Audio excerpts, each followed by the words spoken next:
My husband signed the divorce papers and said it's over, but his search history revealed the real reason he was leaving. He slid the last page across the kitchen table, like it was just paperwork. He said he needed to be alone, that he wanted a fresh start. I signed because I couldn't think straight, and he had already packed a suitcase. The next morning he moved out and didn't look back. He left his laptop on the couch and his toothbrush in a travel bag. I told myself I was done crying and started cleaning the mess he left behind. When I opened his laptop to get a document he had promised to send, his browser opened on its own. The search bar was full of queries he had typed in the nights I didn't know how to sleep. The words on the screen turned my stomach. One search was how to remove spouse from title without telling them. Another was how to close joint bank account without spouse's consent. There were dozens more, each one a little more specific than the last. I scrolled until my hand shook and found what he had looked at the week before he handed me the papers. He had searched how to transfer the mortgage into only my name and then how to open a new line of credit in his name. He had searches for changing beneficiaries on life insurance and how to create an LLC to move money quietly. Those last ones read like someone planning a getaway and not a breakup. I sat on the couch and felt stupid for a long time. He had said he wanted freedom. He had said it gently, like a soft exit. The search results read like a plan to take everything he could before anyone noticed. 2 days later, a notification dinged my phone.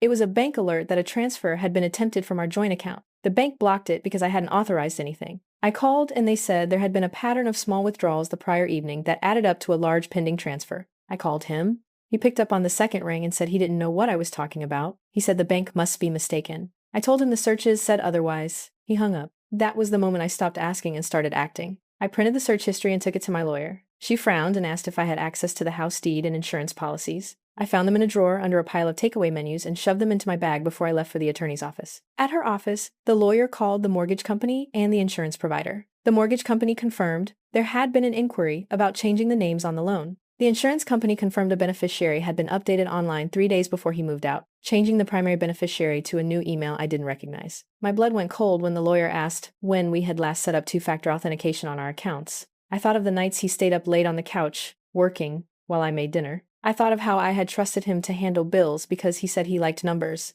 That night, I went through our shared drive and found copies of emails he had written to himself. They were drafts saved under a folder named Exit Plan. The drafts weren't vague. They listed specific accounts, exact amounts, and a step-by-step schedule for the week he left. He had mapped out how to take money, change titles, and leave a paper trail that pointed away from him. I remember thinking I must have married a stranger. How did someone I made coffee for every morning and kissed on bad days write a document like this with my name and our home tagged in it? Every plan had a date stamp and times, like he was reading off an itinerary. I called my mom and told her to come over. I couldn't sleep, and I couldn't sit in the same house he had used, like a quiet thief. She came with sandwiches and it looked like she'd been waiting for this conversation her whole life. Her hands trembled when she asked if I was okay. Next morning, I woke to a voicemail. It was him, but not the man I'd known. He was calm, measured, trying to explain that he couldn't be the person I deserved, that the separation was for both our sakes, that the divorce was final. He sounded practiced. My voicemail was full of rehearsed pain. I didn't confront him then. Instead, I logged into our joint email and found messages he'd sent to a business coach under an alias. The emails laid out a new life he was building.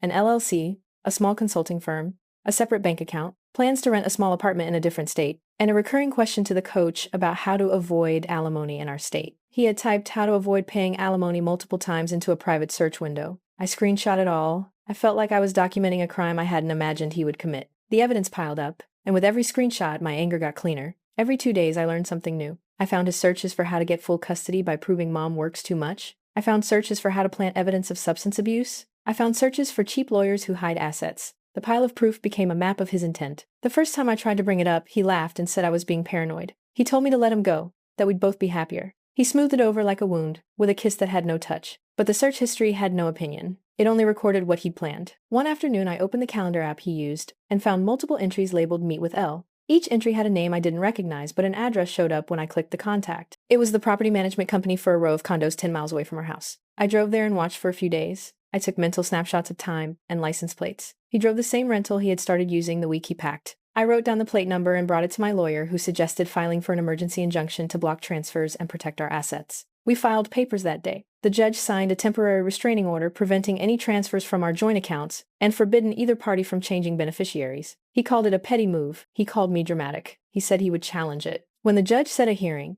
my lawyer asked me for every scrap of proof I had. I handed over browser histories, the email drafts, screenshots, and the exit plan documents. When the judge asked him in open court why he had searched for how to change mortgage paperwork without my knowledge, he answered calmly that he had been reading articles about legal separation. When my lawyer presented the printed drafts, his face turned a color I had never seen on him. He stammered and said, They'd been drafts. He deleted a bad joke. The judge asked why they were still saved in the cloud. He had no answer. The custody part hit me the hardest. We had no kids yet, but we had talked about them for years. He had typed in how to get custody if mother works full-time, as if a hypothetical child already existed, and he was mapping legal strategies in advance. The thought of him rehearsing how to take future children from me made me nauseous. I remember walking back to the car after court and crying so hard I could hardly breathe. People stared and I didn't care. I had brought the cleanest version of anger I had ever felt to the judge, and it wasn't enough to fix what he'd already done. During discovery, his lawyer tried to argue that I had violated his privacy by accessing his laptop. My lawyer countered that those searches were evidence of intent and that a spouse's illegal plan could not be hidden behind a claim of privacy when it impacted shared assets. The judge agreed to allow the searches as evidence. The week before the final hearing, he sent a text asking if we could talk. He wrote, "I'm sorry and I need closure."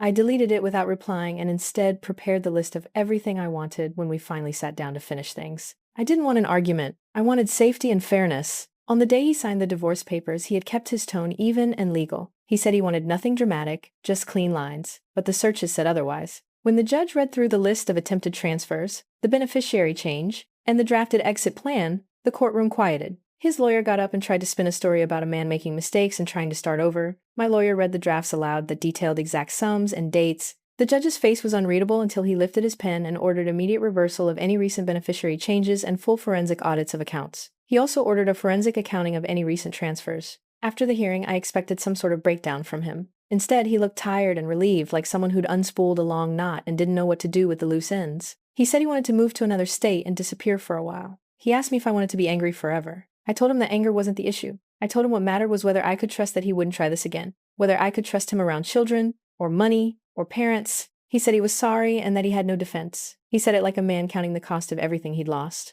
A month later, his name showed in the local news when the condo I had been watching caught a fire in one unit. The landlord posted an update that a tenant had left a space heater on. I scanned the photos and found the rental agreement posted online in a database search. His name was under the pseudonym he used for the LLC. That night, I called my mom and told her to stop cleaning up my father's garage as if she could erase the past. She said she already knew some of it. She said our parents had tried to ignore cracks in his behavior for years. I told her I had the documents, the drafts, everything. She said she was sorry she had been blind. When the smoke cleared and no one was hurt, the rental company revoked the lease attached to his pseudonym. He lost the deposit and had to move in with a friend for a while. He texted asking if I could help pay for a storage unit for his stuff. I didn't answer. People asked me later if I forgave him. I didn't have an answer. Forgiveness is not an emergency service. It takes time, or never comes at all. What I did do was take steps for myself. I changed passwords, called the insurance company to ensure beneficiaries were correct, and set a meeting with an accountant to audit our finances for any other surprises. I also stopped sleeping in the middle of the bed. I told myself simple things: lock doors, put receipts in a folder, keep a copy of every important email. It felt small but real. It was my version of rebuilding foundations, instead of trusting someone who had been building a plan to leave the house without the homeowner's consent. Months later, a mutual friend sent a screenshot of a social media post he'd made from the new city. He wrote about reinvention and living simply. The post had a photo of him on a cliff overlooking water, smiling with a bottle of cheap whiskey. The caption read, "Starting over, no looking back." It stung, but not because he seemed happy. It stung because he had planned a clean exit while I had been making our lives. The search history had been the first sign I wasn't paranoid. It had been a paper trail of choices wrapped in late-night rationalizations and legal loopholes. In the end, I kept the house. The audit showed some small transfers that his lawyer argued were gifts. The judge ordered him to repay some amounts and froze others. He got a smaller settlement than he wanted and a judgment to repay certain sums. He started working nights at a warehouse and stopped sending the thin apology texts. A year after he left, I met someone who was careful in the way my ex had never been. He showed up on time, repaid phone calls, and argued when it mattered about who should do the dishes without turning it into a threat. Little things mattered because they were honest. Sometimes I still see the drafts I found sitting in my head like evidence I can't forget. Other times I read them and think about how close I'd been to being quietly erased. That thought keeps me checking passwords and questioning convenience. My life is quieter now. I learned to tell when words didn't match actions and to trust the records more than a plea for pity. I also learned to document things before trusting them to memory. The search history didn't just show why he left. It showed how he thought about leaving and what he planned to take with him. If you find yourself in a quiet house with a quiet spouse who suddenly grows distant, check the small things. Look at the calendar. Look at the drafts. Check the bank alerts. I don't say that to scare you. I say it because pretending nothing is wrong is how people lose themselves. I never wanted to be a detective. I just wanted my life to stay a life, not an outline for someone else's escape plan. The search history didn't give me peace, but it gave me clarity. It told me the truth he wouldn't say out loud, and that was enough to start rebuilding.